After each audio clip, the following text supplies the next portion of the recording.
गांव के हृदय में एक विनम्र मिट्टी का घर खड़ा है, जो परिवार के संघर्ष का एक मौन प्रमाण है। अंदर शमीम स्कूल के लिए तैयार होता है। उसका चेहरा एक अटूट संकल्प के साथ खुदा हुआ है, जो उसकी कोमल उम्र को झुठलाता है। उनके पिता एक दिहाड़ी मजदूर के रूप में काम करते हैं। उनकी मां घर का प्रबंधन करती है। उनका जीवन कड़ी मेहनत और सरल जीवन का एक चक्र है। यह साधारण आवास उनकी गरीबी के बारे में बहुत कुछ कहता है। फिर भी शमीम एक उज्जवल भविष्य का सपना देखती है। वह अपने गांव की उम्मीदों का बोझ अपने कंधों पर उठाए हुए है और वह डॉक्टर बनने के लिए दृढ़ संकल्पित है, जिसकी उन्हें सख्त जरूरत है। एक शांत कक्षा में शमीम ध्यान से सुनता है।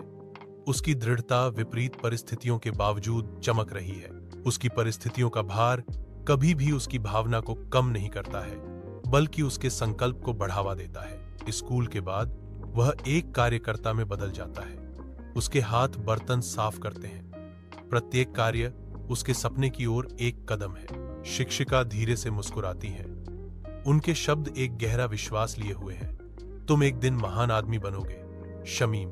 शमीम, जो अब एक डॉक्टर हैं, गांव के अस्पताल के बाहर खड़े हैं। वह अपनी जड़ों में वापस लौटे उम्मीद की एक किरण है। व्यस्त अस्पताल के अंदर शमीम निस्वार्थ समर्पण के साथ मरीजों का इलाज करते हैं। उनकी उपस्थिति करुणा की किरण है। ग्रामीण उनके चेहरे कृतज्ञता से भरे हुए उन्हें डॉक्टर साहब के रूप में संबोधित करते हैं।